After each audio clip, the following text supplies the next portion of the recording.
Are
you ready?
Are you ready?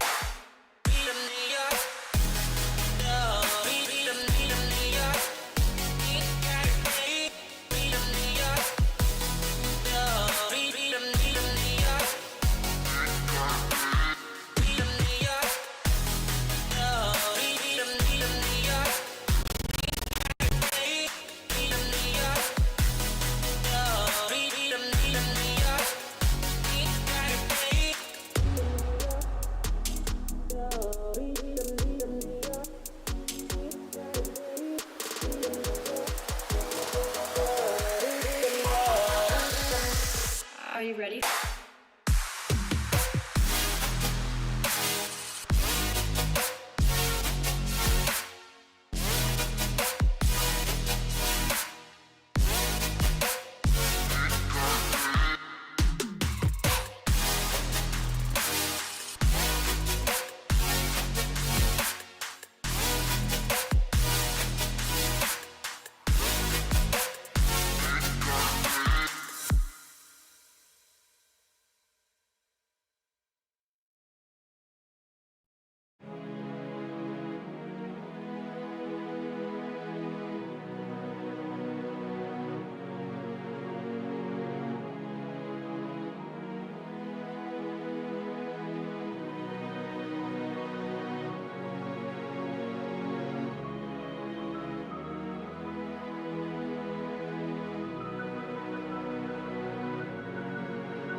Hello everyone and welcome to Longer and Harder. God, I gotta remember to sit in chairs appropriately when my first start. Hello everyone and welcome to Longer and Harder, the show on the internet where we take a subject and we go deeper. How are you all doing today? I hope you all are having yourselves a wonderful, wonderful, whatever day it is, Sunday afternoon. And welcome to the apocalypse. I hope everyone is doing well during the apocalypse. I know that it is a trying time. So thank you. I hope you all are staying safe, stay indoors, do all the things, right, that you're supposed to do. That is always, always helpful. So welcome everyone. Hope everyone is well. We got ourselves other cat here, so I think pretty quickly here we're gonna switch to other other cat mode, so we can watch her because she's way cuter than I am and way more worth watching than me. So we'll try to get that one there. Um, it's hello. We got awkward pasta and micro and Soch and Christy. How are you? I got over the flu just to have to remain indoors. Oof, I know it's been hard for some people. My life hasn't changed much. I'll tell kind of my story. Hello, Factard. How are you? Um, so early last weekend, we got an email from the sort of the medical center that I work at because I work at a big campus and then I work in a clinic within that campus, right? And I got an email from the big campus being like, hey, if you can do your job at home, do your job at home. And I was like, okay. Well, Monday came around and I didn't have any clients. I was like, can I do my job at home? And my supervisors were like, I guess. They were real stingy about it, but they're like, I guess. I'm like, okay, cool. I'm gonna go home then. Bye. So I took my computer home and I worked 3 days at home, which sucked. It was not fun. I may have paid some quiplash over at GeoStrubber's channel for one of those hours that I was supposed to be at work, but that's besides the point. It sucked. It was a little rough. But whatever, I got to work at home. Next week or tomorrow, I don't have a client either because my clients are kind of dropping out of the program, which I don't blame them. Is this from today? It is from today. I'm gonna drink it. Um, so I was like, hey, can I work at home? And they were like, well, we actually got in trouble for letting you work at home because technically you are a direct care provider, which is true. I work directly with patients, and they're like, so you're not really allowed to work from home. So I'm like, but the rules say that if I can work from home, I should work from home. It doesn't say anything about whether my position allows me. Like, it says if you can do your job from home, you should do your job from home. So you all need to get your shit together on what is actually like working from home and not working from, like, it's just a giant mess at my clinic. Everything's just a mess everywhere. Everyone needs to stay safe. I did hear we hit we hit some terrible amounts of numbers in the US. So the US, it sucks. Just yeah, the US is just, but there aren't any patients to break it. There's a few patients, so that's the problem. There are a couple of patients still left. There are still patients at the clinic, but none of them are mine. So now they're scheduling with other people's patients, which is fine too. But it's like, so now they're going out of their way to like schedule us to be at the clinic, so that we don't have to not be at the clinic. It's really weird. Like the whole thing is just a giant mess because they really just don't want us to not be there and they want to keep the clinic open, which I don't. Yeah. Yeah, working for the sake of working is pretty much what we're at. One of the top people was like, we don't want people, we have like, we okay, nice thing, I know I'm talking shit about my work. One of the nice things is we were given a whole month of admin leave, just given to us. Like, if for whatever COVID-19 reason you have to stay at home, so you get sick, you have to like actually stay home, right? Or your kid has to stay home because there's no school or whatever, or you have to take care of somebody who's affected by COVID-19 or whatever. You get a whole month off that you can go do that, paid leave. So that's great. Like, that's fantastic. So I will say, like, good on them for that. But then the rest of it is very much been like, but we don't really want you to use it. Like, we don't really want you to actually use your time, so we're gonna make up a bunch of reasons for you to have to be at the clinic. Even though a lot of those reasons, like, I can do this from home, like the things that you're giving me to do, I can do from home. So, and then they're like, well, we're just gonna give you time to work with clients so that you can't actually work from home. You have to be here because you're scheduled to work with clients. So I don't know. They give us the opportunity that they don't actually want us to use it. So I don't. It's a fucking mess. It's pretty much what it all boils down to. Everything's a mess and it's fantastic. So that's that. So that's on the welcome. Welcome everyone. The apocalypse is here. It's been fantastic knowing you. Housekeeping stuff. The big housekeeping thing. If you have not noticed yet, and patrons, if you have not read it yet, or if you have not read it on Twitter, you will notice that my patron thing is gone, and also there's a chat down there. Isn't that neat? I don't know. I decided to put the chat there because I didn't like all the empty space, so I filled it with a chat. There it is. Enjoy it, I guess. I don't know. If you don't like it, I'll switch it out with keep pictures of cats. That's the other options. I do have an album of Hobbs and Emma being adorable, so I will switch that out with cute pictures if we do not like the chat. Otherwise, the chat will stay there. But you will notice Patreon stuff is gone. Patreon stuff, and there's no bar or experience bar, I'm gonna shut down my Patreon page for a little bit. I'm doing that so that and I have first, of course, have to start with a big thank you to everybody who has been a patron for a couple of years now. Everyone who just donates money, and all you wonderful people. I do greatly um appreciate like all the support and everything. You help me, get new computer and the things and the stuff and the camera and all this, and it's all thanks to you, right? Like we've accomplished all this together, and I do appreciate it. But there are creators out there, and I'm not one of them. There are creators out there whose livelihood is the link is still in the description. Yeah, it's still honestly, today it's gonna get shut down. So today's the last day to become a patron, and then it's not gonna matter. So don't do it. That there are creators out there who actually do this for a living, and I'm not one of them. Right? I have a job. This COVID-19 thing, while annoying to me, isn't like I'm not losing money. I still have a job. I still get paid every month. I still do all the things. It's not financially like a burden for me. But I know that there are creators out there who are losing patrons because of COVID-19, because people have to reroute their money to pay for groceries and shit, or are getting fired or whatever. And they are creators who actually depend on people's Patreon to like have an income. So I would ask patrons of mine that are here or watch this later on, that you don't give me money and you give them money, because and try to find a creator that you want to support who makes a living doing this, because they're the ones who are really having a hard time right now. I am not one of those people, and I'm gonna be doing the same. I am canceling like 3 of my Patreon things. There are people that I support on Patreon, and I've spoken to them and been like, hey, this is the deal. You have a job or whatever, and while I want to support you, I'm gonna go support people who have this as their main income. So those are the kinds of people that I think you should go support, at least for a little while. Then you can come back. I don't know what I'll do after that. Maybe in a couple of 2-3 months I'll reopen it and we'll start from scratch again, and we'll try to do something with it again. But for now, I'm going to do it, and I would ask that if you can, you go support people who who have lost their jobs, or who are struggling a whole lot more than I'm just not struggling, and while I appreciate it, I don't need it, and there's people out there who do. So I ask that if you can, go support those people. I am going to plug I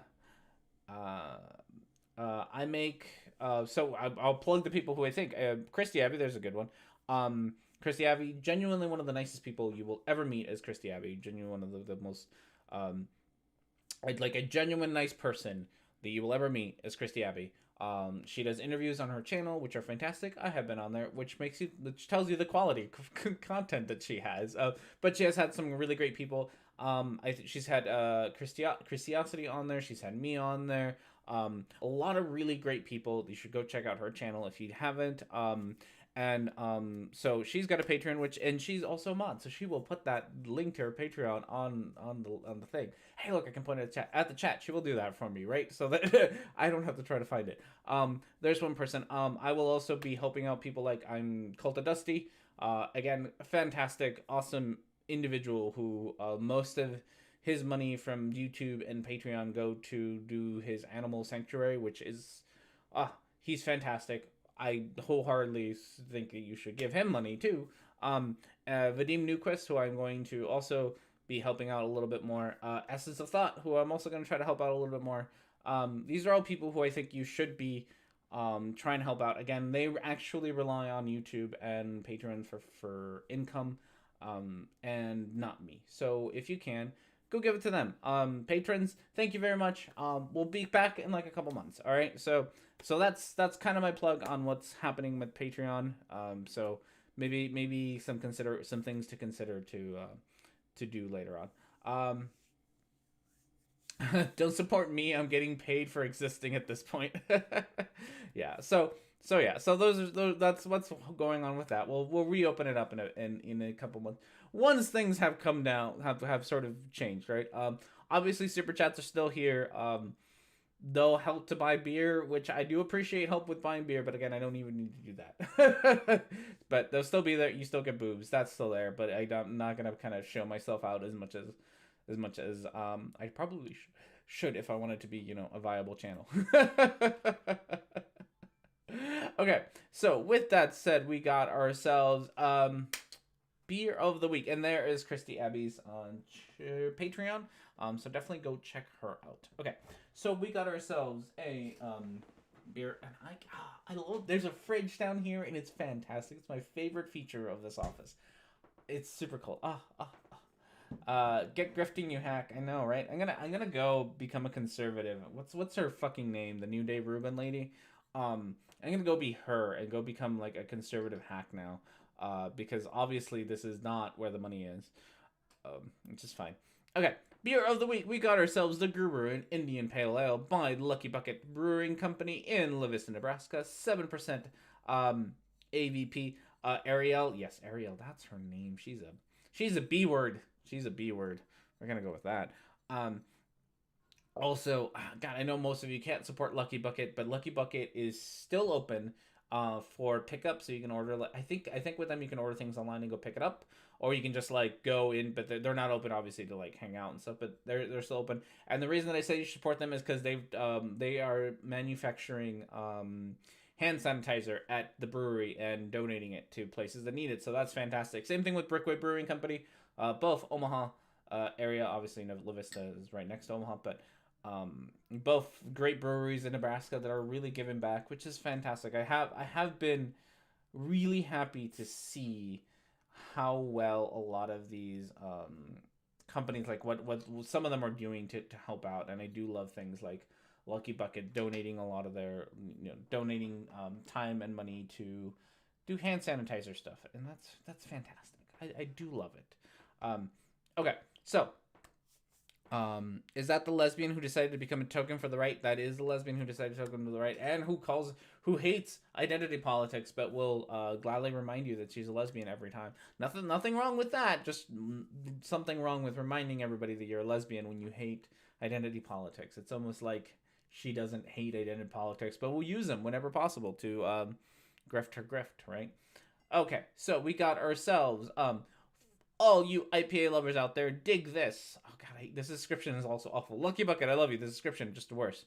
All you IPA lovers out there, dig this. What we have here is a smooth and hoppy selection for your enjoyment. The mellow malts get things moving, while the funky hop bass like drop. Hop bass like drop. Is that what it says? Sorry, no, I typed this, which you can tell that I typed it and then copy and paste it because I don't even remember what it says. Moving. Yeah, no, line drops. Baseline drops. Baseline drops, not light drops. Baseline drops. Get a whiff and take a sip. You're in the groove. It's terrible description for a beer. Lucky Bucket, I love you. Just describe things not in silly. That's all I ask of you. I love you. I truly love you. I just dislike your beer description. Ooh. Nice golden color to it. Very IPA-ish. A little foggy, like it should be for an IPA, I suppose. Not a bad color. Definitely foggy. So, which I feel like it shouldn't gross me out as much as it does. But foggy beers just kind of give me a little bit of a grossness. But it's whatever. It's fruity, right? It's aromatics. I'm only kind of kidding, but Rhetoric&Discourse, thank you for the kind words and the plugging me. Sush is my only Patreon right now. Well, fix that, people. Fix that. It's a weird color. I had an IPA lover once, but it was hard to have a relationship with someone who was always bitter.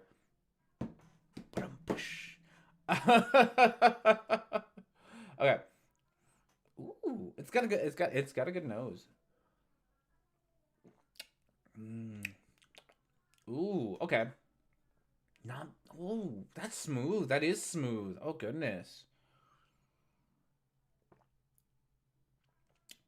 Very smooth. Very smooth. Good fruits. Very fruity. Very fruity. Oh, that is delicious. That is really good. I like it. It's very smooth. It does not, not bitter. Almost sweet. Almost sweet. Like the fruitiness is just almost sweet. Not like not super sweet, but you can almost taste the sweetness right there, and it's very much a fruity sweet. It's not it's not like it's not that horrible like sugar sweet. It's that fruity vegetable, yeah, fruity like it's a natural sweet. I don't know if that makes sense. Mm. It's delicious. I love it. It's fantastic. Lucky Bucket, you have outdone it. I love it. I don't have a beer scale. 8. Let's go with an 8 out of 10.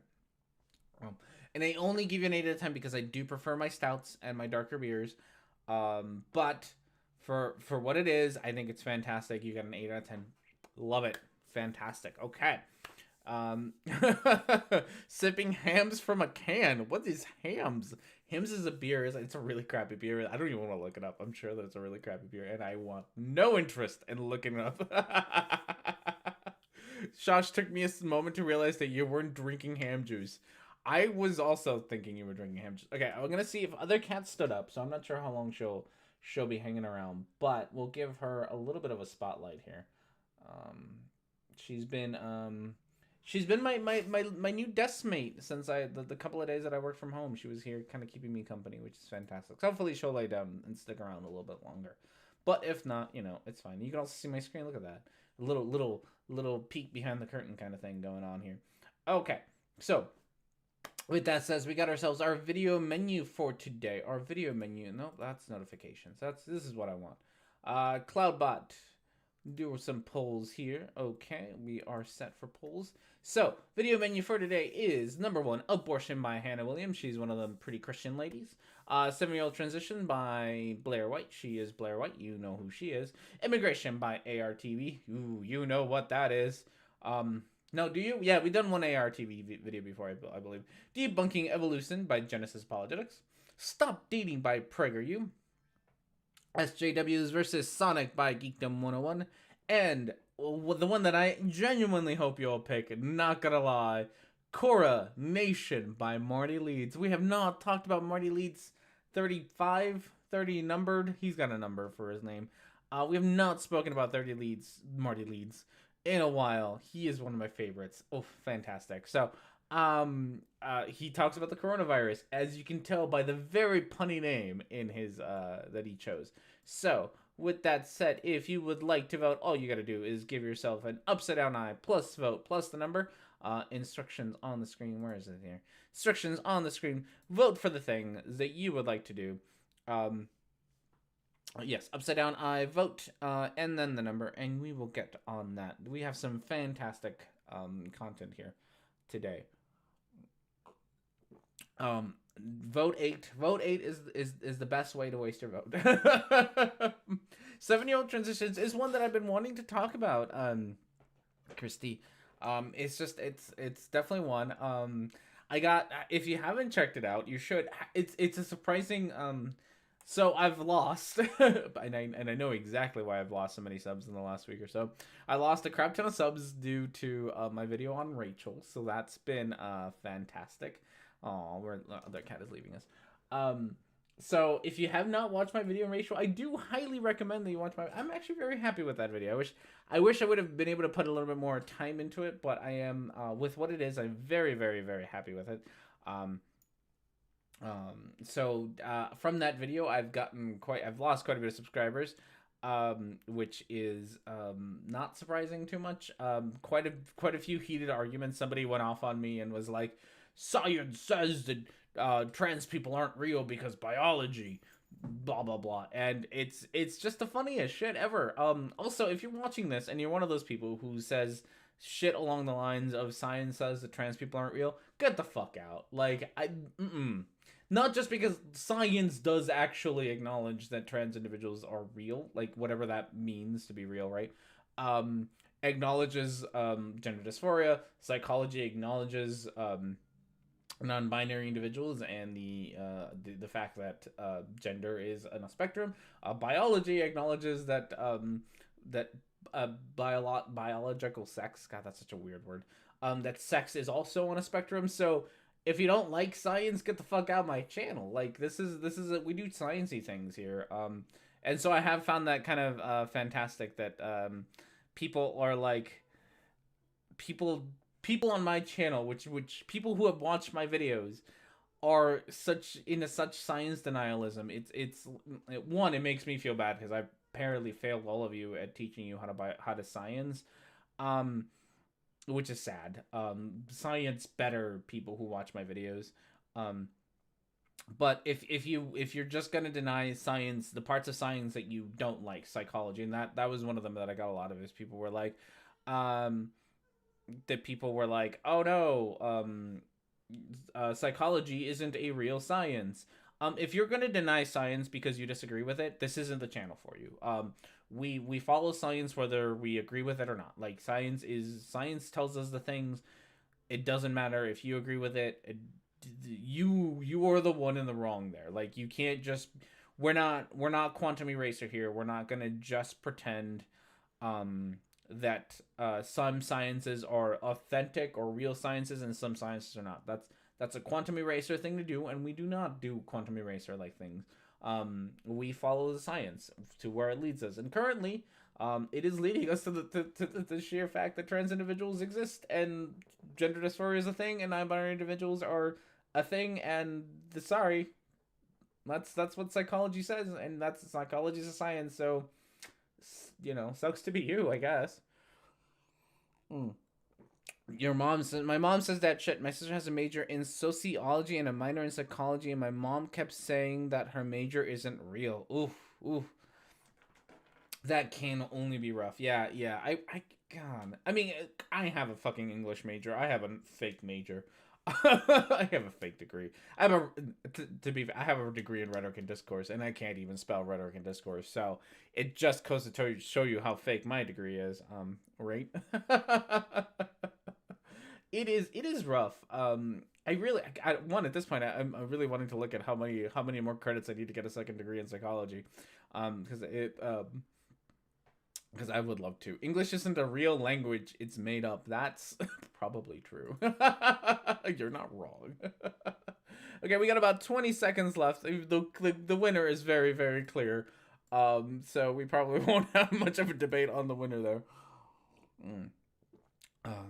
I have credits for degree in theology, much more fake. Yeah, that's also true. Oh, I'm gonna retell this story. I think I told it during taking a look at yesterday, but I think it's a fantastic story that I want to tell again to fill in time before I reveal the obvious winner. So Friday we had we're still kind of conducting interviews for positions at our clinic, and we need doctors is what we're looking for. So we had one of the doctors, I forget her name already, Sarah Mead, I think that was her name. Dr. Mead she wasn't interviewing with us, but she was there to sort of do like a little meet and greet kind of thing.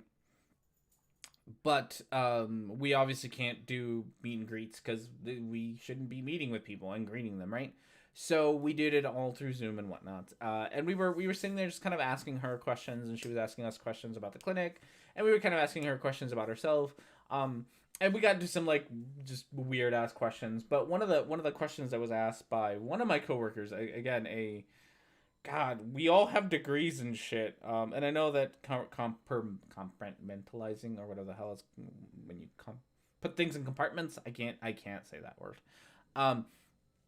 Exists, but we had one of my coworkers asked her what her zodiac sign it was. And clearly Dr. Mead was like, I don't know, like, I think I'm a Taurus, but I don't really know, because she clearly doesn't care. So like, I don't really know. I think like things got shifted around like a couple of years ago or something, so I don't know. To which my coworker who asked the question was extremely annoyed at her and was like, no, it didn't get changed, that's all made up. And I had forgotten to turn off my camera, and I really shouldn't, because I just curled up into a ball and was just like, okay, coworker of mine, like, that's all made up. not just a shift in zodiac signs, was like the whole thing is made up. It's all not real. So maybe calm down about what parts of it are made up and what parts are. And I really want to know, like, I really want to ask her, like, who who gets to decide what parts of the zodiac signs are made up and what parts aren't made up? Like, I need to have a. She's also one of those people who's like, I'm a rising moon Capricorn or something like.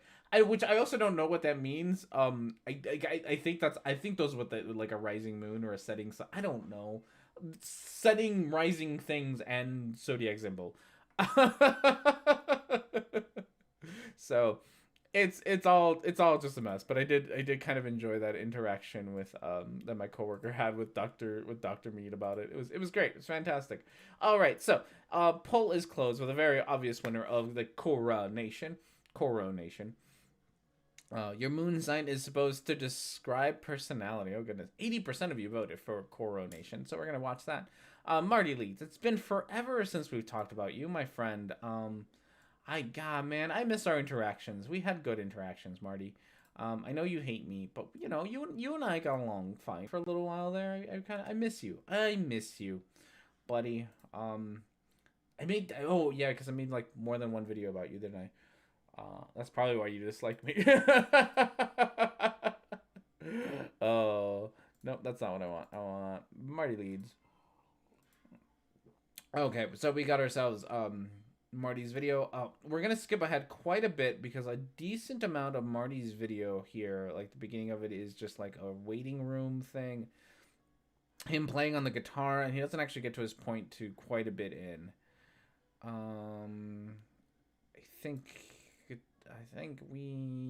So someone is singing. I don't know how good you are at singing. I kind of wish I had Chocolate Hat around to tell me about how good your guitar playing is. I do miss Chocolate Hat for his insight on how good we are at guitar playing. And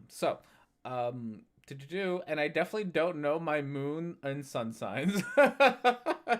I don't know. I didn't even realize there were moon and sun signs.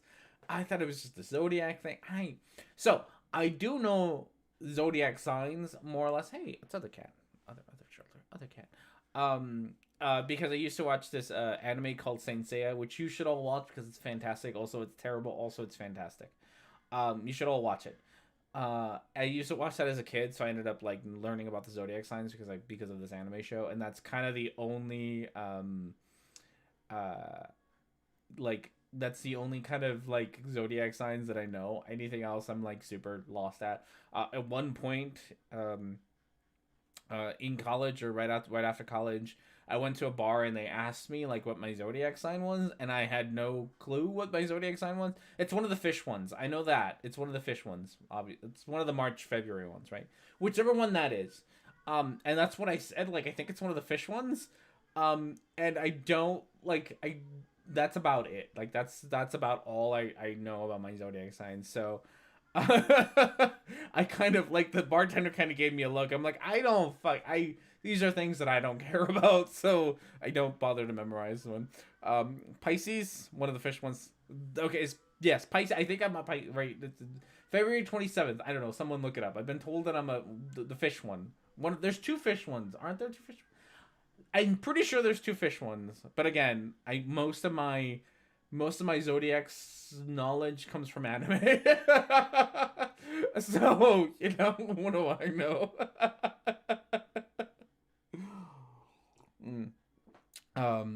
I'm an Aries sun and a Leo moon. I have no idea what that means. I'm a Capricorn sun and a Scorpio moon. Okay. I won't judge you too harshly. I'm also fairly certain there's two fish ones. There's at least two fish ones. I'm certain of it. There's at least two fish ones. One fish, one crustacean. Alright, so we got while we try to figure out zodiac signs, we got ourselves Marty Leeds. If you don't know who Marty Leeds is, he mostly does number magic. What's it called? Magic Nations? Something. I don't know. Number magic. He does number magic stuff. So he thinks numbers are magic and words are magic and all these things that make no sense. And he's like, it's Marty Leeds 33. He's like, everything's like he's one of those people where he like he does a thing where if you look at enough patterns and enough numbers, he finds connections between things, regardless of whether those connections are actually real or not. He still finds a connection. So, um, that's kind of where we're at with that. It's just everything is numbers. Magic is magic. Magic is magic. So that's mostly what he thinks. He did so he does the number magic thing, and then he also at some point became a flat earther and made a flat earth video that was pretty bad. And I mean, he made one flat earth video that was pretty bad, and I made a debunk of it. Then he made another flat earth video that was also really bad, and I also debunked. And we actually I actually chatted face to face ish, computer face to face with Marty at some point in my YouTube career. We had a very lovely conversation. He's a very nice guy. As people are, like, people aren't assholes for the most part, right? He's actually a really nice guy. And we chatted for a little bit. And so, we ended a nice little conversation about the flat earth and whatnot. He was like, why are you such a dick to me? And I was like, because you kind of say really stupid shit, Marty. And then after that, we didn't talk much. Every once in a while, I kind of, make fun of him on comments and stuff. And for the most part, we don't talk after that. But he's again, genuinely a nice person, as these things are. But his whole shtick is still now. I don't know if he's dropped the flat Earth stuff or if he's just moved on to other things or not. But he seems to be still sticking with the number magic stuff. So that's his thing. One of the funniest things that about the number magic thing is in his earlier videos. Excuse me, when he wasn't a flat earther, he'd talk about like the shape. His whole thing is he's really big on pyramids and stuff. So and I'm entirely butchering because I don't remember the numbers and whatnots. So he's got like all these dimensions of like the pyramids in Giza or whatever, and how they like if you multiply them and add numbers and do all this magic number nation things to it, you get like the distance. Or like the circumference of the Earth, or the distance between the Earth and the Sun, or the distance between the Earth and the Moon, and you can get all of this information from these from the pyramids or something, or from your fingers, some nonsense like that, right? It's real nonsensey stuff. And then he became a flat earther, and I called him out on the fact that like, hey, isn't it kind of funny that like you were all like magic numbers are real because you can derive the distance to the sun from the pyramids, and you can derive the distance to the the circumference of the Earth from the pyramids, but now the Earth is flat. So how do those things how do you reconcile the fact that your old math doesn't really work anymore because it's not the distance to it's not the circumference of the Earth anymore because the Earth isn't round, right? And he kind of stopped. I think that's pretty much when he stopped talking to me. Because I kept pointing that out to him, that it makes no sense that your old proofs no longer work because you're a flat earther now. So maybe your magic numbers aren't as magically numberish as you think they are, Marty. Just saying. So today we're going to talk about coronavirus stuff. I watched a little bit of it, of course, but I'm sure he'll have some more ridiculous things to say. But let's get on started with this. Entirety, that is. I guess that's not even the entire song, but oh well, it's close enough. Nice singing and picking, Marty. Thank you, Mr. Baseman. Beth Luce Henson, welcome. Jesus, Marty Shan. Welcome, everybody. There's 44 watching. 44 in English Gematria actually equals 41, and the mirror of 41 is 14, and 44 divided by 14 is 3.142. That is a common and widely used approximation of pi. That's correct. Yes, these are facts. See, there he goes. Magic number things, right? Which I know he said it kind of quick there. But he kind of did the thing where he's like, magic numbers, or as the rest of them call us, math. Yes.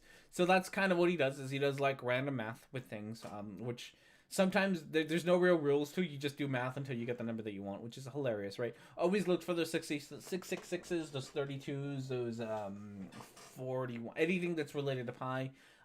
So pretty much any way that you can manipulate a number to get to pi, which I am sure you can do. And you can figure out how to do by simply taking pi and multiplying it by a bunch of numbers. And then how to get back to pi. So he's got 44 people watching, which is somehow the number 41. I don't know. That one, it's 44, and then if you take away 3, you get 41. It's like, yes. But then 41 and 14 are like the reverse numbers from each other. And if you take 41 and you divide it by 14, you get 3.14. Is that actually true? Now I'm gonna. Also, you should check out his math because it's usually wrong. I think Simon Dan did a whole thing about his math being wrong. Because his math is usually wrong.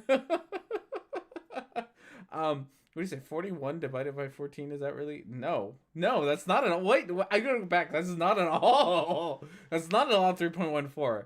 Is that what you said? What did you say? Go back. You spoke really fast. And it's close enough. Nice singing and picking, Marty. Thank you, Mr. Baseman. Beth Luce Henson, welcome. Jesus, Marty-chan. Welcome, everybody. There's 44 watching. 44 in English Gematria actually equals 41, and the mirror of 41 is 14, and 44 divided by 14 is 3.142. That is a common... Oh, 44 divided by 14. That's what he said. Okay. 44 divided by 14 is 3.14. Probably. I don't know why. Like, again, what are the rules on when you divide things by what things? I don't know. I don't know why he decided to divide 44 by 14. It is 3.142857, which I don't think is quite pi. What is pi? Pi. According to the internet, pi, it's quite a bit off from pi. Pi is 3.14159.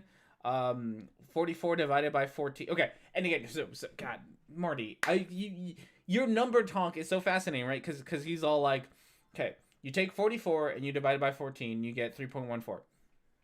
That's correct if you stop at 2 decimal places. That is 100% correct, right? If you go to 1, 2, 3, 4, 5, 6, 7, 8, 9, 10 decimal places, you get an entirely different number than what Marty says, but it's way more convenient to stop at 3.14 than to actually say the whole number, because if you say the whole or you know, the remainder of the you don't round at 2 digits, it doesn't match up anymore with 3.14. According to 44 divided by 14 is 3.1428571428. And according to the internet's pi is 3.14159265359. So you'll instantly notice that there's quite a bit of a difference, which Marty won't actually mention to you, that there's quite a bit of a difference there. It's just if you round and you stop doing this random math, like why I decided to divide 44 by 14, because I felt like it. There are no rules, then, you know, yeah. Lemon meringue with bicycle tires is a kind of pie. I stopped cherry picking the digits of pie. I hope okay. You had a pie joke there. You had a really good pie joke there. You could have stopped cherry pieing. No, God, there's a cherry pie joke in there somewhere that we'll get to. All right, Marty, what other number nonsense you got for us? Widely used approximation of pi. That's correct. Yes, these are facts. Welcome to the Saturday night special. This is so I'm just going to do a Q&A, just kind of chat with you guys. There's a few things that I just threw together here, but I just figured I'd do maybe like a quick hour live stream and just chat with you. I'm going to try to live stream a little bit more because of all the craziness that's going on, and I want to keep people sane. And who knows what the hell's happening. No. Marty, no. No. I can do a trans joke, but you sis can't use it. Sorry. But it's all madness. Are you guys buying this shit? That's the question. Oh, love the song. Yes, thank you. That is not my song. That's a Fish song. It's called, I think it's called Life Boy, and it's off Hoist, the record Hoist. For some reason, I've been listening to Fish again, and I've just been jamming. I was jamming out to Trey Anastasio's. Oh no, are you saying it wouldn't translate? Oh no.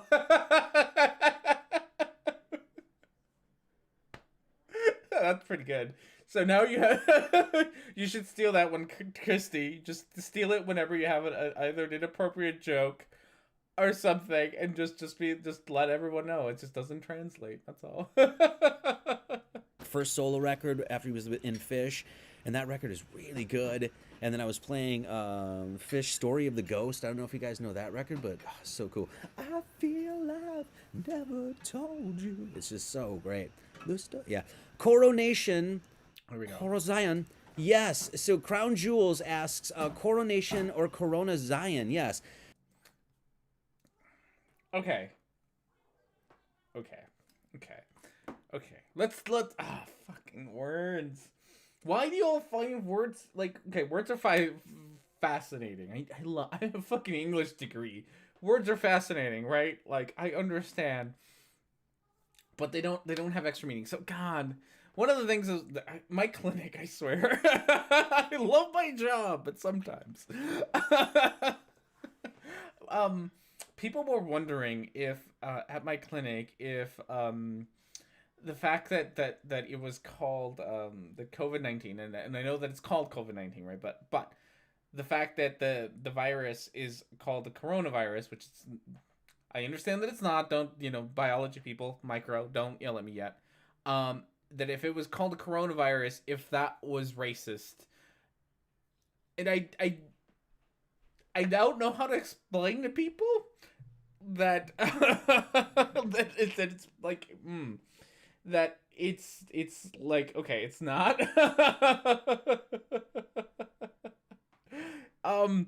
One corona, like, okay, so corona one is Spanish. I'm assuming it's Spanish, probably some sort of Spanish, right? Which I think is why it would be racist, because I think it's a Spanish word, or it's a Spanish sounding word. I don't actually know the etymology of where coronaviruses got corona from. Corona, by the way, means crown in Spanish. Kind of like the corona, like when you have eclipses, you have the corona, which is like the it looks like a crown in the sky, like a big gold crown, right? And people like languagey things. I don't know if it's like it. My guess, and I don't know this, but my guess is it's probably like it's crown shaped or something like that, which wouldn't surprise me because scientists are funny like that. They're like, haha, this thing is kind of looks like a crown, and so we're gonna call it like a crown. It's Latin, okay, or something like that, right? Like it kind of looks like this, and so we're gonna call it like that. I think there's like God, what there's something, and I always remember it. There's some bit inside of you that's called like Pikachurin or something like that. That's named after Pikachu, which I think helps with like transmitting things really quickly. Hence why it's called Pikachurin. Because Pikachu's fast, right? And that's the kind of shit that like gets named, right? I think there's like fucking scientists are giant dorks. So like it's not actually surprising that things kind of like they get funky names or whatever. But people like Marty take the dorkiness of scientists and take it to like, oh no, they know some secret culty thing, as opposed to like the fact that scientists are dorks. They're just a bunch of nerds. So they legit are just a bunch of nerds. And so he kind of forgets. He kind of forgets that and wants to like make it all into this giant thing. So, yes, as Micro has pointed out in the chat, there's a bit of anti-Semitism there. But at some point, yes, it is crown something. So, and then of course coronation, it's the crowning of something, right? Like you know what a coronation is. I shouldn't have to point out what a coronation is. It obviously it's when you put the crown on the person who's in charge now or whatever.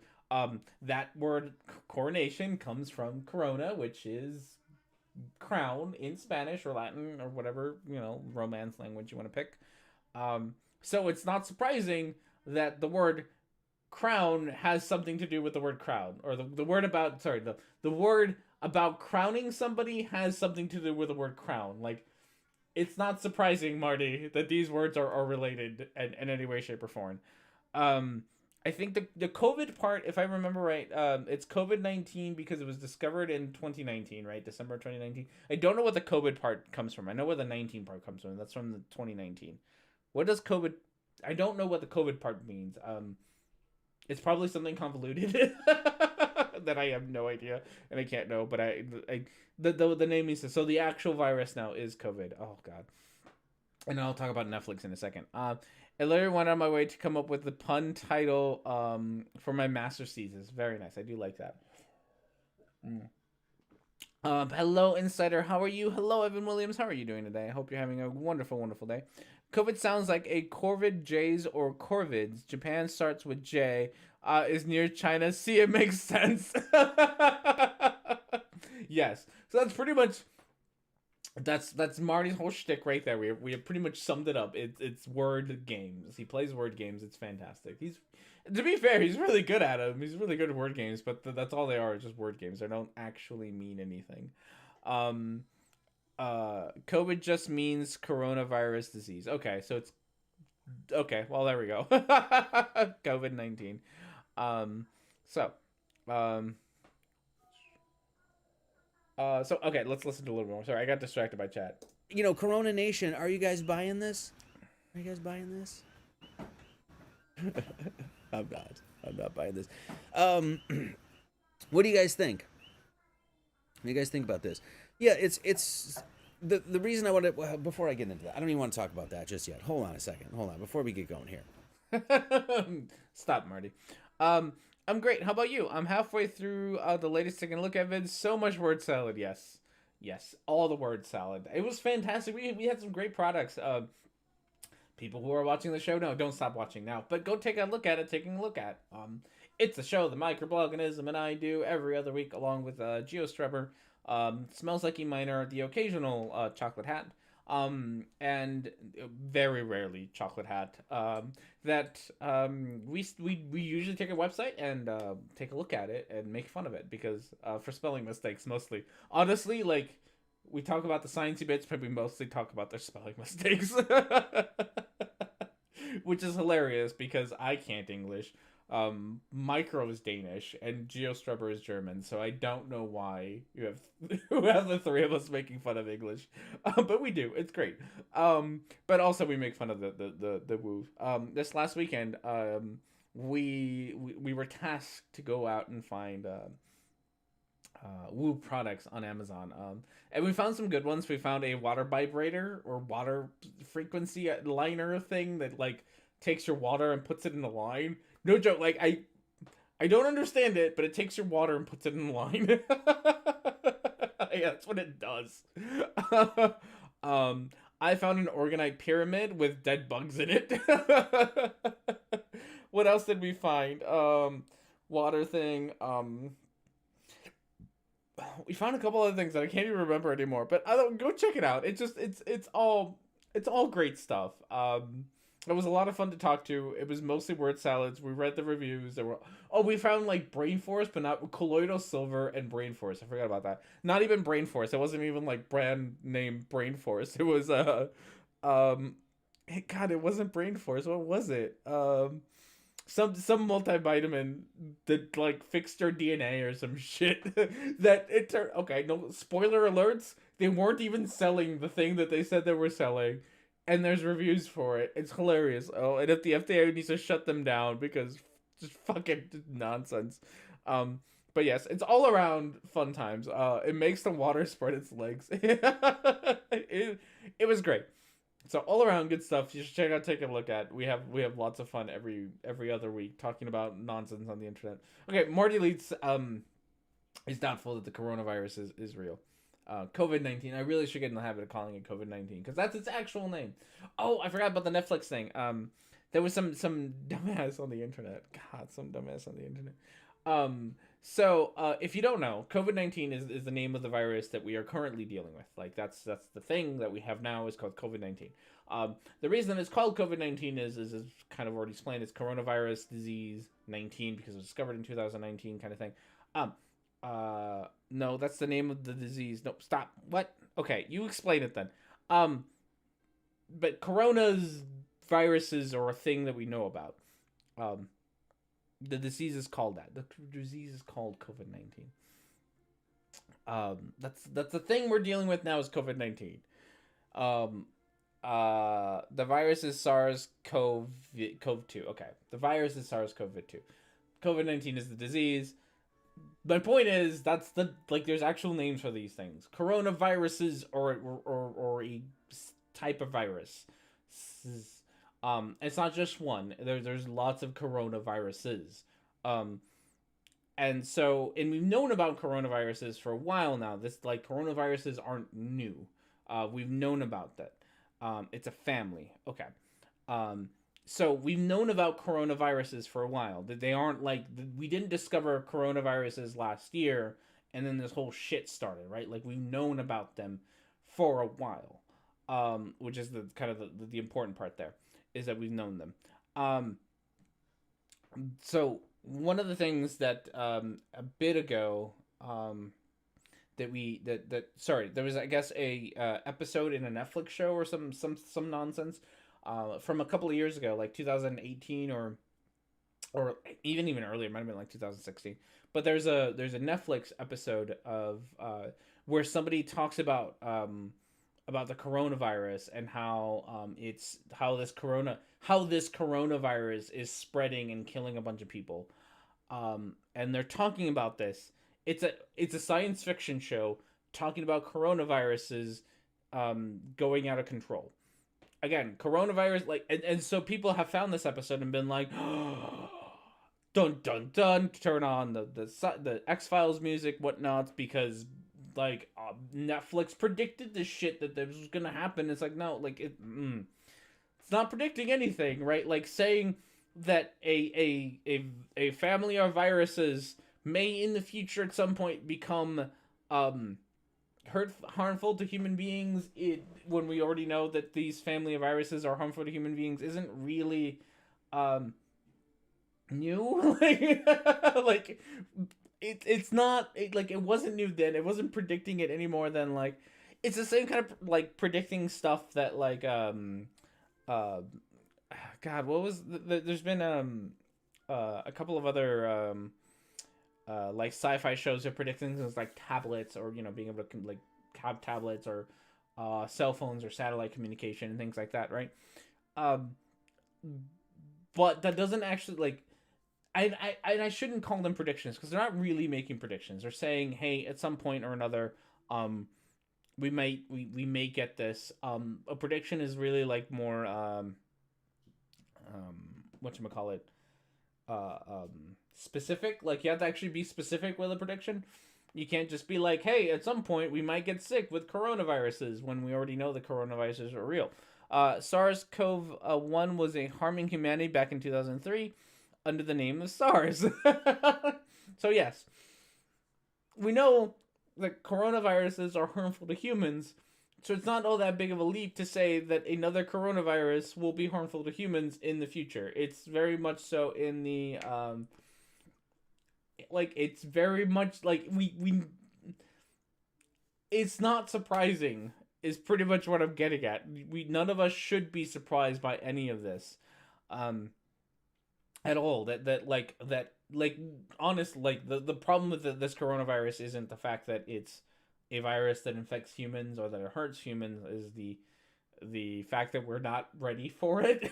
Like, that's the big problem, is that it's incredibly infectious, and it kind of, when it infects, it's incredibly contagious. Is contagious the right word? Incredibly contagious. And we do not have the especially in the U.S., because the U.S.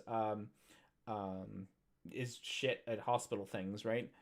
We don't have the medical infrastructure to actually deal with that many people getting sick at one time. So that, like, the dangerous part is, like, yes, getting sick by COVID-19 is not, or having COVID-19 or whatever, isn't fun, right? It's not fun. No country has. That's true. I want to say especially the U.S. because I live here and I know how shit the system is. But is that, like getting sick by COVID-19 sucks. It's not like I'm saying that it's bad, but, like, that is bad. But when everybody has it at the same time, at that level of, like, everybody needs a whole lot of treatment that we don't have the literal space to put people in, the equipment to actually treat the disease, and the protective equipment for medical staff to actually be able to, like, we don't have the infrastructure for it, and that's the actual scary part. The disease is also scary, but the real scary part is we just can't actually deal with it. which is why we're trying not to infect a whole lot of people. Because we can't afford to do that, because if everybody gets sick, we don't have the infrastructure for it. Oh yes. And yes, treat in this case does actually mean letting you breathe, because it's a lung thing, and then you can't breathe and you need a respirator, and we don't have a lot of those as it turns out, because we don't need hundreds of thousands of respirators at one time, right? Like that's the problem, is we don't typically need hundreds of thousands of these medical equipments at once in one place at a time, which is why like cities like New York and LA are just getting destroyed right now, because they have large populations with a lot of people getting sick all at once, all of them needing treatment at the exact same time, and not having, like, to a certain degree, not even having the space to be able to treat people, let alone the actual equipment needed to treat people. It's just a giant mess. And people are actually getting sick, Marty Leeds. That's the problem. Like, this isn't like... And the problem with a lot of this... God, I'll get to the problem with a lot of this. But, like, people are actually getting sick, Marty. You know, you can laugh it off as much as you want, but people are actually getting sick and dying. And to pretend like they're not is really kind of disgusting of you. Like, people are actually sick and dying, and that's not okay. We should probably not be sitting here with a smile about it, Marty. I'm mostly making fun. I smile and laugh at things inappropriately, so I understand. But also, you're an asshole. So. It's all just a mess. It's pretty much what it is. Hospitals are generally operating at around 85% capacity. Yeah. Okay. So, and then the other problem, of course, is that early prevention is kind of the key, which we're not doing. Again, not in the States, at least. I know other countries have done much better, but definitely not in the States. That early prevention is important so that you minimize the strain on the medical system to be able to treat this. That's kind of very important that gets minimized, but we're not doing that because we're idiots. So it's fun. It's fine. It's fine. But the problem is that if it works, right? If you have countries that actually, and we have examples of countries that have actually done this, North Korea, Hong Kong, like you can see the graphs of these countries that have actually like implemented good early interventions, and they have pretty much, while they have had infections, their rate isn't ridiculous, right? Is that when you do that, when you do preventative care, the idiots like Marty are going to be like, look, it wasn't even that bad, and it wasn't that bad because we did preventative care. It's really silly. Like, yeah, no, it wasn't bad because we took steps to make sure that it wasn't that bad. So you can't even like in order to prove Marty wrong, you have to just be like, all right, everyone just go to work and die, which is fucking stupid. But that's the only way to like prove to Marty that it's actually like a bad thing. Like that's the only way that we would ever be able to prove to Marty that this is actually a dangerous situation, is for us to do absolutely zero, nothing at all. Everyone just continue to live their lives as is, and everybody die. And then we would have evidence for Marty to show him how bad it was. But because we are not idiots and we're trying to not have everybody die, we're taking preventative steps, which is going to make this, even if they are crappy preventative things, even if we, when we take those preventative steps, it's going to lower the death rate and the infectious rate, which is going to in turn encourage idiots like Marty to be like, see, it wasn't that bad. It's fucking circle logic. That's, God, oof. The U.S. totally did early prevention. They made sure all the rich people had a chance to sell their stocks. It's true. God, I was looking at a graph, and Omaha is on there, and it's really depressing. About early prevention and like early social isolation, or no, not isolation, social distancing, and how effective the early, like the cities that implemented it early, how well they did compared to the cities that did. Omaha is on the cities that didn't because we're idiots. Fucking Nebraska. So you can tell like the difference. Like we can already see the difference that comes from early interventions versus later interventions. But gosh. But we've probably touched on all the points that Marty's going to talk about here, but let's listen to him a little bit more anyway. Sorry. I just want to say this. Congratulations. You are now a global threat. I don't know if you guys know this, but I was talking to my parents today about this and the fact that it's like they created this whole new fear propaganda, and it's through viruses. And now you could kill everybody in the world. You could be harboring a disease. And so if you don't follow this and this guideline and do this and get this vaccine and get this cold or get this flu shot, and if you don't follow these guidelines and stay in store and do blah, blah, blah, blah, you could be killing everybody. You are now, congratulations, everybody. I don't know if you know this, but it's kind of like your birthday, but you are now a potential global threat. So as Micro has already pointed out, no, there's no vaccine, so nobody's actually telling you that you need to go get some vaccine. That's the problem. We don't have a vaccine. It's dumb. So to a certain degree, and I'm gonna play slight devil's advocate. To a certain degree, there is something slightly terrifying about the fact that we are giving so much control to the government about like how we get to like move around and how we get to socialize and whatnot, right? Of course, I'm gonna pull out like it's for the greater good kind of thing, and this is let's hope that we go back to not having those weird ass restrictions when like the whatever bars closes, right? When we get back, so in a certain way, I can see that, but that's also not the difference between like what say my kind of slight concern, and it's not even like a big concern, right? Like I'm obviously social distancing. I'm obviously trying my best to I am trying to do my best. Is that there's a reason behind it. There's not like a and there's a very good reason behind it. And the thing is, Marty, like, God, you're so it's funny. And I think it's funny, especially because of you, because when we chatted and when you made videos about like flat Earth and things, you are all about being like scientifically minded and asking questions and all this. Like you're one of those fake skeptics who's like, I'm gonna be skeptical about things, and you're always sitting there like, I am skeptical of the scientific community for saying this shit, but the thing that you always forget, Marty, is that there's two sides to being skeptic. One is to ask questions. That's the side that every idiot on the internet is really good at, is the asking questions. Every dumbass out there is real good at that. The part that everyone's real terrible about, and the part that I think more people need to be better about, is part two, which is to accept the results regardless of whether they agree with your preconceived biases or not. That's the step that everyone's real bad at. And so, yeah, you can sit there and be like, hey, where's the evidence that COVID-19 is really dangerous?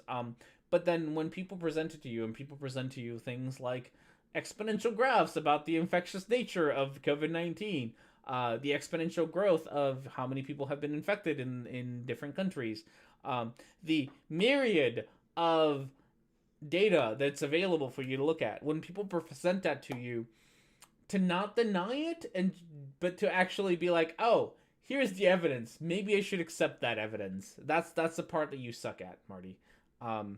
You're just real bad at that. You're only good at the first part. You're no good at the second one.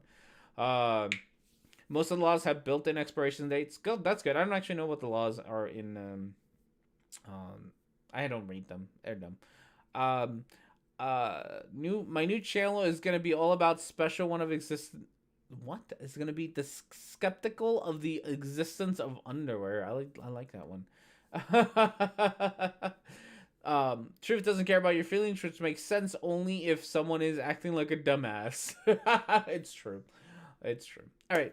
With that said, we are going to take a quick break. I am going to go fill my beer and take care of all the things and stuff. So we will be back in just a few minutes. Enjoy some fan art, and then we will see you all in a little bit.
we're back. There we go. We're back with more of Marty Leeds' nonsense and more beer, which is really the important part here, because trying to get this shit down sober is probably a terrible idea. So let's with that. Every tweet of his that clearly violates the TOS, have reported. Yes, I'm sure someone has. I don't even know who you're talking about, but I'm sure Twitter's doing jack shit about it because Twitter don't give a damn. Not gonna lie, Twitter is awful. It's a fucking dumpster fire. Don't be on Twitter. I'm on Twitter, and that tells you the quality people they let in. Because it's a fucking dumpster fire there. They don't really care. They don't really care. They just have to pretend to care, which is such a shame. I would have so much less of a problem with Twitter's rules if they actually consistently implemented them. That would be nice. That would be real nice. Rather than sort of the nonsense that they do. Alrighty, so with all of that said, we got more of Marty denying the fact that coronavirus is real. COVID-19 is real, I suppose. Okay. And global, those are some hard quotations there. Okay, just so we know. All right. I think I know the audience that I'm speaking to a little bit. So the coronation, the coronation means to crown, right? And it's like, that's why I call it the coronation, because it's like this idea has swept the nation. And I've been keep asking people, and maybe this will change. I don't know. I hope not. But does anybody know anybody that's died? Is that really? God, it's gonna be sad when you get there, Marty. I really don't want it. That pun doesn't make sense. What pun doesn't make sense? I'm really, I see this again. Just like trying to prove to you that social distancing and those preventative things work. Then in order to prove them to you, something awful has to happen, and that's just real bad. I'm really sorry that the only way that you're going to actually believe that COVID-19 is real is when somebody that you know dies of it, right? When you have to see somebody be on a ventilator, or you yourself, it's real sad that is going to be the point what needs to happen for you to believe it. God, that's awful. I truly from the bottom of my heart, hope that this does not happen to you, because I do not have any ill wishes for your health. So I hope that you remain an idiot thinking throughout this whole thing that COVID-19 is fake. I really hope that you are never convinced.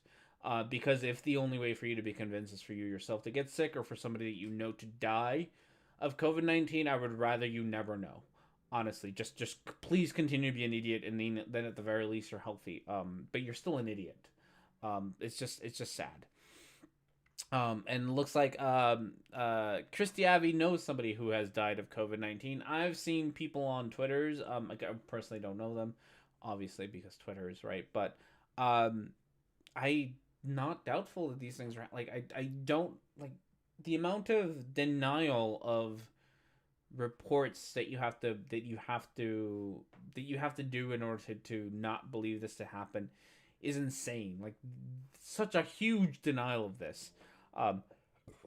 There was a journalist that died from it. I work at a medical center that treats COVID-19, so we have our bio whatever thing. We're world renowned, nation renowned, I don't know which, for treating kind of these pandemic things. It's one of the things that the medical center that I work at does. So I think we did Ebola back when Ebola was a thing. We have the setup for it. Obviously we haven't quite reached the overwhelmed state. I'm sure we will at some point. But a lot of people from that Princess cruise ship that came back from Japan or wherever, a lot of them ended up at my medical center because that's how we're set up. We're set up to do that kind of shit. Hey, Marty, do you know anyone who has died from an asteroid strike the Earth? Nope. I guess you shouldn't worry about it. It's true, right? Imagine. I'll talk about this more in detail, but imagine that being your that unless you actually know somebody who has died or who has dealt with it, that it must not be real, right? Mm. That's such a weird stand to take. I've always found this really funny, especially with flat earthers, and obviously Marty is one of them. How they are more than willing to deny expertise when it is something irrelevant, right? Like the shape of the Earth, right? They will gladly deny NASA and deny every physicist ever. Pretty much, they'll deny that science because it's something that's really like in the grand scheme of things. Being a flat earther, you're really denying something that's rather trivial. You can live on Earth as a relatively decent, well-adjusted human being without knowing or needing to know the shape of the Earth, right? You might be a little bit of a weirdo, but it's not that big of a deal. However, you will not see the same kind of skepticism and the same kind of denial of science when it comes to like their own medical needs.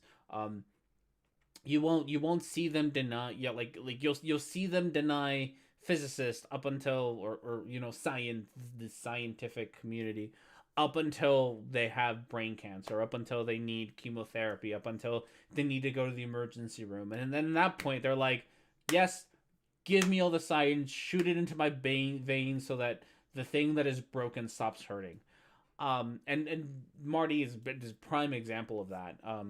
That you're willing to be dismissive up until it actually genuinely firsthand affects you. And he's kind of admitted to that at this point. And that's just such a weird ass way to live. Like it genuinely is such a weird way to live. Like I don't think I'm trying to think. I've known a couple people who have survived cancer of some form or another. I don't think I know anyone who's died of cancer yet. So, but I'm not gonna sit here and be like cancer isn't real. It's such a weird thing to such a weird hill to stand on, die on. I guess. God, it's so odd, so odd. Does anybody know anybody that's died? Okay, we're gonna be covering that again in this live stream, but let me say hi to you guys on D Live. I have been weaponized. Survive the Spin says yes, yeah. I mean, it's just. I am buying nothing, yes. Spicy Saw Bear the Pious, welcome. Grass-Fed Bear the Pious, welcome. Wilgensky the Pious, welcome. Thank you guys so much for showing up. Jennifer is making dinner in the background. I think, what are you making? Some stir fry. I'm gonna skip ahead here real quick, buddy, because as much as I enjoy you saying hi to chat, which I do, so I'm not blaming you for that, I want to get to the meat of your argument here. It's good to see. All right. How are you guys doing? Tell me. Talk to the controls, working them. There's no Here we go. Oh, he said something stupid. I can tell. Because he said a control. Oh, speaking of control. Oof. Annoying. Entirely irrelevant, but annoying. And I feel like I need to talk about this. I was watching. My wife and I have gotten into watching. The Good Doctor on ABC, I don't know, Hulu, one of those things. So far, thoroughly enjoying it. I don't know if there's anybody here, but I would actually like to know the opinion of somebody on the spectrum of that show, because I have my opinion. I think it does a fairly good job at portraying somebody who's on the spectrum, but I'm also an outsider, so my opinion is what is my opinion. Somebody who's on the spectrum, I would actually really like to know if you think that they are doing a good job at portraying ASD in a realistic and or not stupid way. That would be fantastic. But either way, we've been getting into watching it, and one of the episodes, the main character's neighbor came by and was like, "Hey, I was in the middle of playing Uncharted, and my PS4 controller ran out of batteries. Do you have some AAA's?" And I was like, "What? You don't put AAA's into like what fucking kind of like third-party junky ass PS4 controller did you buy that needs AAA's? Like they come with you plug them in, like just plug it in. It was annoying. It was a little pet peeve of mine. Oh goodness. Give it a week and you will know someone who knows someone who did die. Give it a month and you will know someone who did die. It's true. Yeah, it's probably true. We probably are gonna get to that point. We probably are gonna get to the point where we will know people who die, and that's terrifying. God damn, that is terrifying. I was supposed to have a dinner date with some of my boomer friends yesterday, and we had to cancel for obvious reasons. For obvious reasons, I also haven't been hanging out with my boomer friends. Because they're boomers and they're gonna die, and I don't want them to. I like them. Even if they say slightly racist things from time to time, I still like them a whole lot, and I would hate for them to die. So I have been avoiding interacting with my friends, which is sad, but you know. Look, I'm old enough to have had people drop dead around me from a virus that people were either denying or ignoring. 1987. And these assholes upon these assholes. Yeah. Yeah, that's also another thing. Like this isn't. This is such a funny. Not a funny. It's not funny. It's such a like the same rhetoric that is being used now by idiots like Marty, or is the same kind of rhetoric that was used to deny, the dangers of AIDS in the 80s. Like it's like God. Like like the whole history repeats itself thing is such an obvious cliche to put in here, but like we should know better. Like we've been through this. It's not our first fucking pandemic. Which is also funny. One of the things that we are told a lot at my hospital about why we're not making good choices about things is that we are not, we're not used to pandemics at this scale. And it's like, okay, like it's been a bit since we've been accustomed to pandemics, but it's not like this is our first pandemic. This isn't like the first time we've had to deal with this. We should be doing better. Also, the U.S. Had like, a good solid month and a half of watching other countries deal with it to understand like how to deal with it. Like one of the fascinating things about this whole process is at this very moment we can look at places who have put effective precautions into place, right? Like the Hong Kongs and North Koreas of the world, obviously. So we know how to do it. Like we know the answer. Like the answer's right there. We like, here's the statistics showing the answer. Like we know, like this, like I understand that it's like it's a shock and a little bit of a surprise, but it's not that new. Like we've dealt with pandemics in the past. We've dealt with these kinds of emergencies in the past. We do genuinely have hindsight right now to be like, oh, look, this is how countries who have dealt with it effectively did it effectively. These are the policies they put in place to do it effectively. And yet we are choosing to ignore those policies. And it's disheartening that we are choosing to do that. It's one of the really frustrating parts about at least working at a hospital is that I get to see my hospital be real stupid about this shit. Which they should be better about because they're a fucking hospital and they should know better. And it's a lot of like, why aren't we doing preventative stuff? Like, why aren't we shutting down?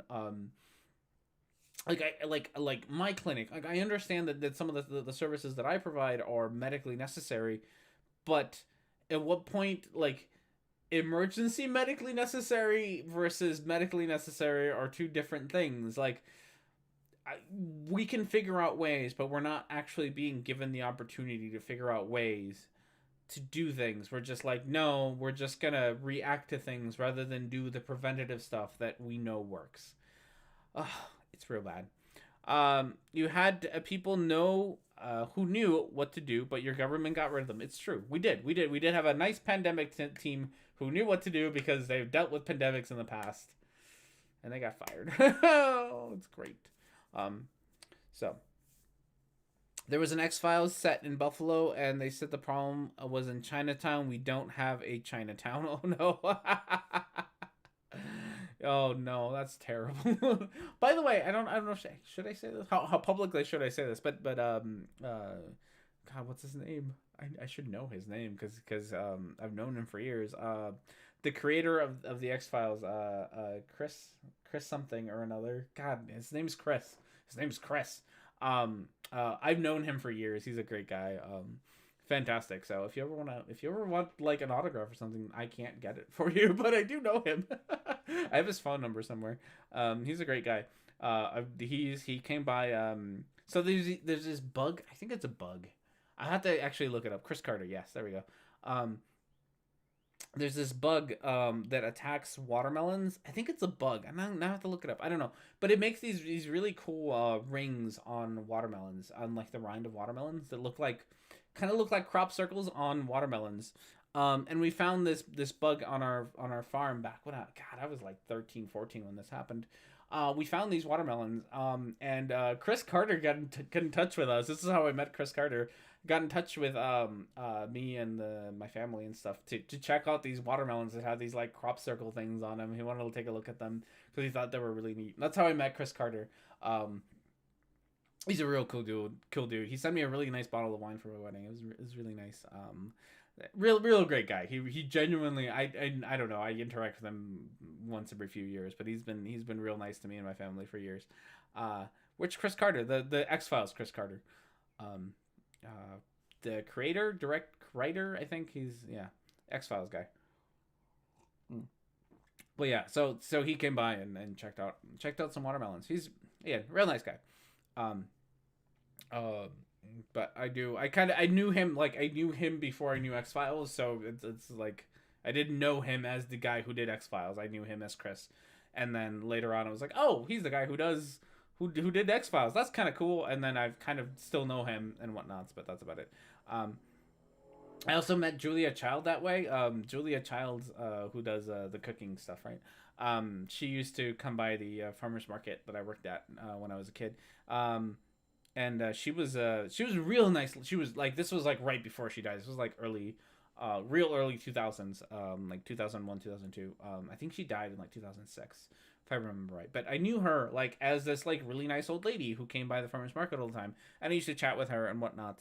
And then like years later, not years like when she passed away, like they let me know like, oh, Julia passed away. I was like, oh, that's real sad. Like I really liked her. And they're like, yeah, no, it's really sad for the cooking community. I'm like, why? It's like, oh, she's Julia Child. She did all the cooking stuff. I'm like, oh shit. So I used to know you, Julia Child. Real nice lady. So got to meet all sorts of people that I didn't even know were famous until like way later because I'm a dumbass. I got away with name dropping. Harlem Ellison told me it was a good idea. I was a sports ball guy, so there's plenty of people that came to mind with Chris Carter. As mentioned before, X-Files guy. It is X-Files guy. Okay. So with that said, let's listen to more Marty's nonsense. PC meme is just so choice right now. I think it's non-playing character or whatever. It's that idea that there's the characters in the video games and there's no one behind the controls, working them. There's no like, personal, someone controlling it. It's just the machine. And that's the game that's controlling it. And it's like, those are all the people in the world that are just buying it. And it's really separating people right now. It's like people that are looking at this. Oh no. I was really friends with Harlan. Oh, that's great. Harlan M. Ellison. Who's that? I'm gonna have to look it up. Because I don't know. I'm assuming musician of some variety, right? Harlan Ellison, American writer. Oh, look at him. He's a handsome individual. Oh, well, look at you. I guess I could probably like actually show. Like here I am, fucking admiring this handsome dude, and not actually showing everybody who this individual is. Like the dumbass that I am. Oh yeah, let's see. Can I do this and then this? Nope, don't want that. Don't. Oh, I do want this. Ba-bam, ba-bam. And we want this. Perfect. All right. So here is Harlan Ellison. He's look at this guy. He is a handsome individual. Like, fucking pipe. Oh man, this is so what's the word for it? This is so indie. So punk. It's great. Like, goddamn. Look at this guy. I don't. Yeah. What did he write? Let's find out. Harlan Ellison was an American writer known for his prolific and influential work in new wave speculative fiction. For his outspoken, combative personality. Robert Bloch, the author of Psycho, described Ellison as the only living organism I know whose natural habitat is hot water. Cleveland, Ohio. Looks like he wrote. Let's see. View the books he wrote. Deathbird Stories. I Have No Mouth. Something. Is this Have No Mouse and I Must Scream? Oh, I Have No Mouth. I've heard of that. This is okay. Well, are we recommending this person as somebody who we should read? The Glass. So okay, some cool stuff. Cool beans. I don't know. Reading recommendations. I suppose I'm gonna have to try to find some of his stuff. Maybe I'll try to read some of it. Oh, excuse me. Gotta try to be a good reader while I'm in college and whatnots. I lost my chat. Where'd you go? Okay. R&D gay confirmed, probably. I mean, honestly, I'm not. I don't know. Read Harlan. Okay. I became engaged on table over from Julia Child. Band received her hearty congratulations. Oh, that's fantastic. She was a really nice lady. She genuinely was a very nice lady. Who else was really nice that I met? What's his name? John Cleese is also genuinely also a really nice guy. He did a show at my high school back in like 2003, 2004, something like that. He did a show at my high school. And I was in tech theater, so I got to do like lights and all that nonsense. So I got to meet him. He was genuinely a really funny guy. He was fun. He's still alive, so it's not like I'm regretting his death or anything. But really cool guy. So yes, read Harlan Ellison, recommended by Christy Abbey. So give it a read. Something NPCs. Oh yes, NPCs. So we're all NPCs. Just so you know. Just so that you know, listening to the scientific community and the conclusions that I have gotten to, and buying into the recommendations of experts makes you a non-playable character, because why not? John Cleese is funny. Wait, what? A revelation. like outside of his material, he's a cool guy. Again, met him. He's a really nice guy, but it's got nothing to do with all this. Okay. So yes, fun stuff. They're like, oh man, this stinks to high hell. Does it now? And there's the rest of the world. It's just falling right in line with this. It's just insane. So there's such a smugness to you. You're such a smug asshole. God, I hate you sometimes, I swear. Tice the love signaling NPC around the real NPCs. I know, right? When someone asked me to say something no one would believe, I said I had Thanksgiving leftovers with Kurt Vonnegut and Eric Jong. I came from a wealthy family, but my mom got disowned. Oh, really? God, you're such a smug asshole about. Again, it's annoying because again, the only way to prove you wrong, the only way to prove you wrong is to let a whole bunch of people die, which is not worth proving some random asshole on the internet wrong, right? Like, that's not worth it. You, on the other hand, feel free to prove us wrong. Go stop social distancing, right? Like, go out and do all the things. Go be an idiot. No, also don't, because social distancing is important, and please stop. That's the problem. Like, I can't even like morally recommend for you to be an asshole. Because you shouldn't, because people are in danger and you should stop, right? Goddamn. But you're such a smug asshole about this. Like, I know better than you. And at the end, this will hopefully, and I genuinely hope this doesn't affect you personally. I genuinely hope that no one that you know or your family members or you yourself gets sick, right? This will potentially just go by you, and you will never know a difference in your life about this, and you will be one of the lucky ones, and I'm really happy that you're going to be one of the lucky ones. It's also really sad because you will continue afterwards. You will be one of those idiots who who goes around and says this wasn't even that bad. I don't know why you all were freaking out when people like doctors or doctors and nurses and hospital staff are working their asses off, when people are sacrificing so much, and you will still at the end of this be such a smug asshole about it and be like, nah, nothing changed. See, guys, I told you it was gonna be all right, and it was all right, and I didn't social distance, and I was okay, and there's gonna be nothing that anyone can do to convince you otherwise, and that's kind of sad. And you're a bit of an asshole for that. You're more than a bit of an asshole for that. That you're just gonna go through life and not understand what everyone else went through. Like, God, this is such a. I'm sorry, boomers, that I keep shitting on you. I know some. I have boomer friends, therefore I'm not a boomerist. But this is such a boomer mentality of like, if it doesn't affect me personally, then it's not a problem. Like have like the slightest bit of empathy for the people around you who are genuinely like suffering, like people who have lost families, not family members, people who are spending way too much time working to save people.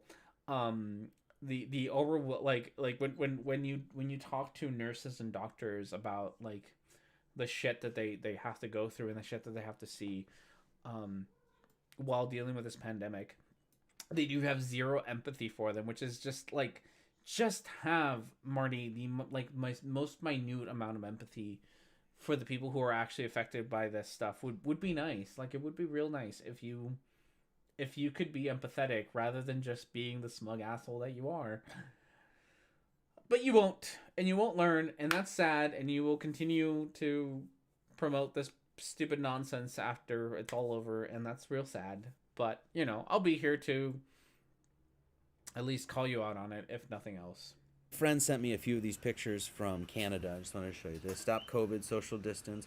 Once again, if you just look with your own two eyes and look what's going around in the world, you know what I mean? Like, you don't know anybody that's really sick. You don't know anybody that's dying. You know, like I said on last couple live streams, I talked about the fact that we already had it. I think we already had it on this island. And in fact, there, like I said, there was somebody from the Hilo Medical that was like talking about this. That was like, yeah, we just saw a bunch of people get sick. We were talking about it. I just talked to my friend on the phone. He was sick at the same time I was sick. It was like, yeah, it was the common flu. And we were also talking about every other job that we'd had, my friend and I. Like, his boss even said, if you, like, if you're going to call in sick, you might as well be dead, right? So, because he, you know, we work in the bar industry and things like that. And if you don't cover your shift, there's nobody behind the bar, right? Or there's nobody. God, you're such a bootlicking asshole.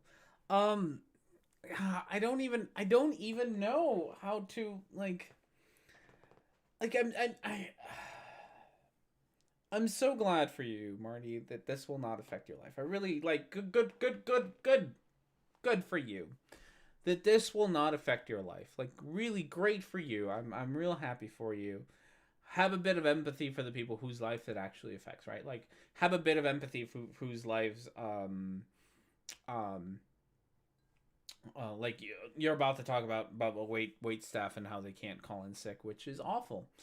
I got the whole job thing. I have words. I have lots of words to say about that. Like, but goddamn, Marty, it's infuriating for you to talk about this, mostly because one of your biggest criticisms of me in particular, or not necessarily me, is like everyone is like, we should all love each other more and you know, like peace and like your last fucking dumbass angry comment that you left on one of my videos was this like giant rant about how awful I was, and then you're like, love and peace, brother. Like, you don't at all have the love and peace thing now. Like, you genuinely don't care. You have zero empathy for other people. You just want to sit here and be a smug asshole about everything. You don't have love and peace inside of you. You are, as long as you're okay, you don't actually care about the suffering that other people have to go through. You don't give a fuck about them. So, like, you're probably going to end this, and I'm sure that I could scroll to the end of this video for you to say how, you know, love to all of you. Like, no, Marty, fuck you. You don't actually care about other people.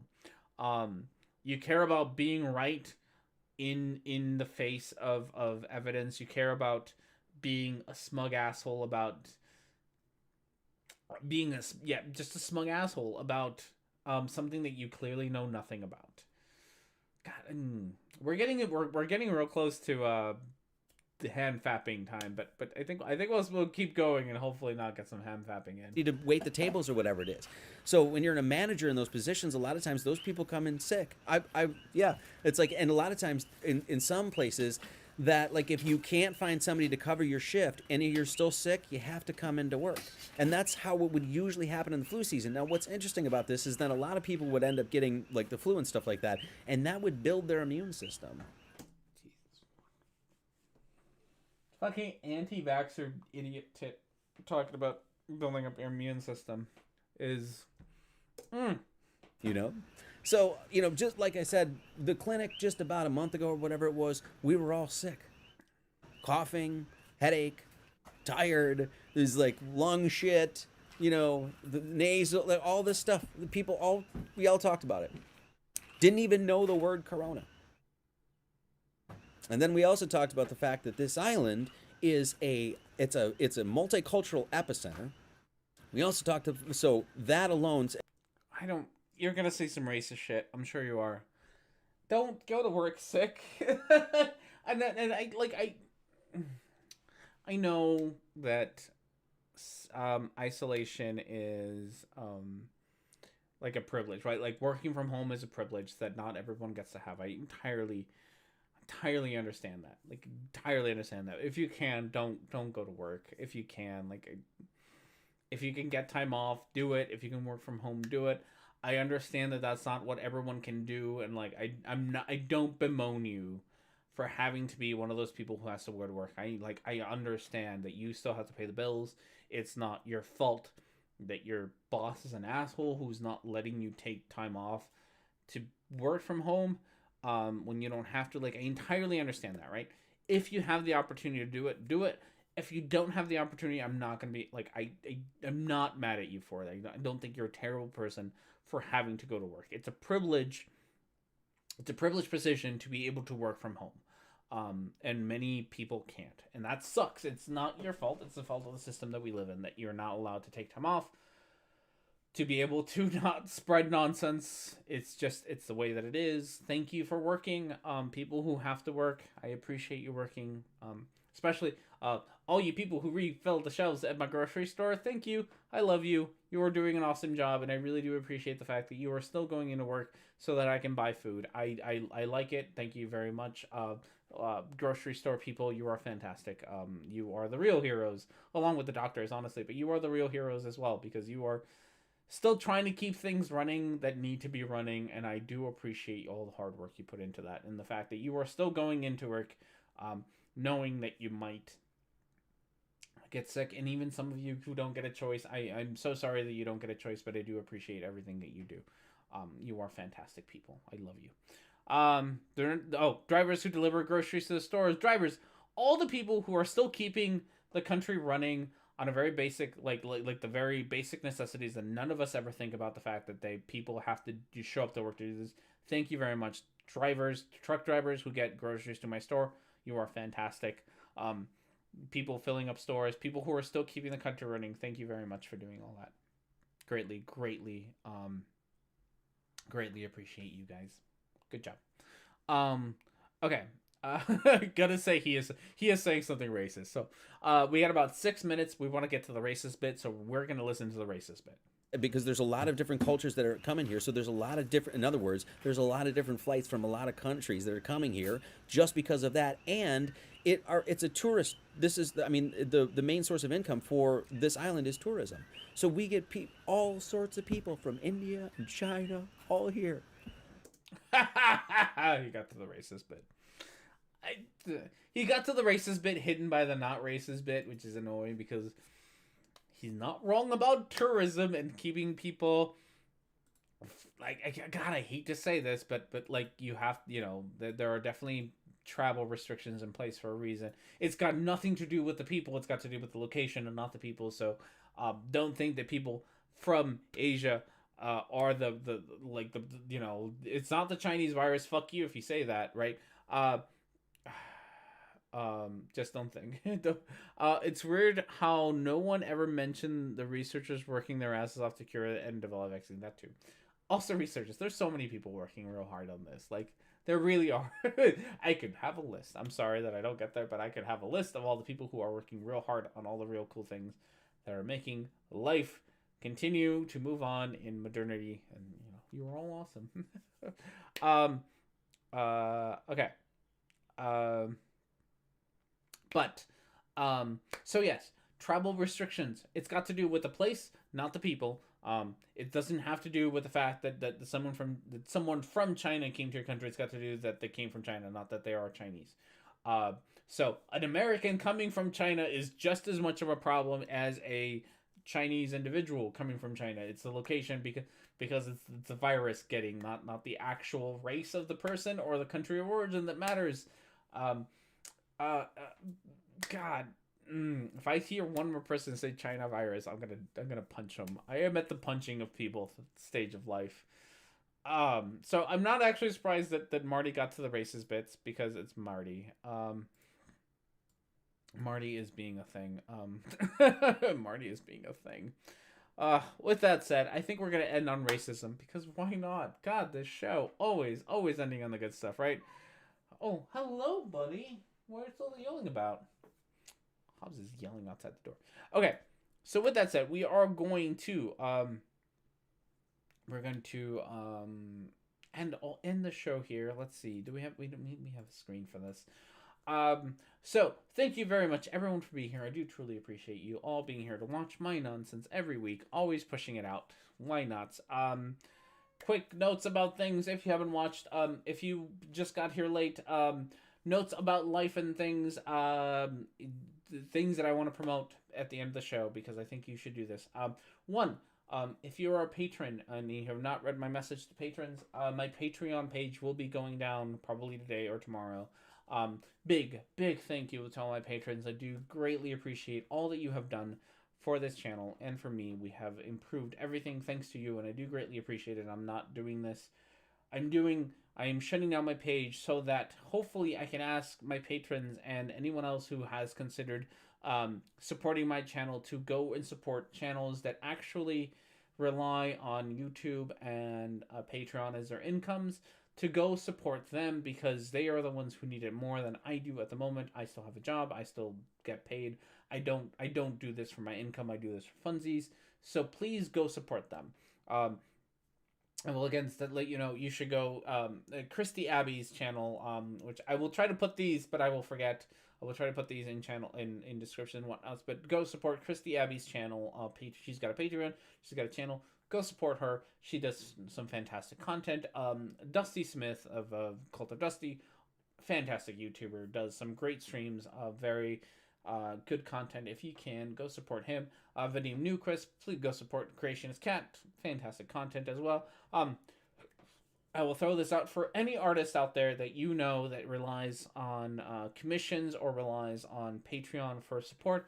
Go try to support those people. They are the ones who, unfortunately, I feel like I hear a lot of stories about support for them being cut during times where we need to save money. And if you have, go spend some, go give them your money. I don't need it right now, so I'd rather it go to one of those individuals, either one of the ones that I mentioned, or if you can find your own person who, you know, relies on Patreon or YouTube as their sole income for you know, being able to live.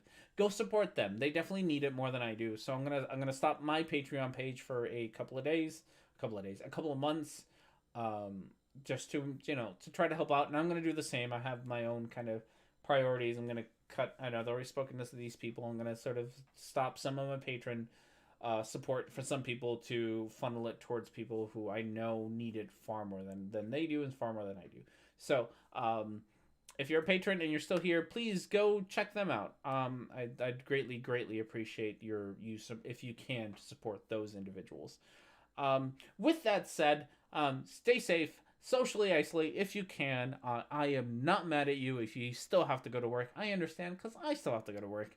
Um, I understand that working from home is a privilege, not a thing that we can all do. So I understand. But if you can't socially isolate, enjoy some Netflix shows, enjoy some good beer. Hang out and do things. All the things. But thank you everyone for being here. You all have yourselves a wonderful weekend, and I will see you all next time.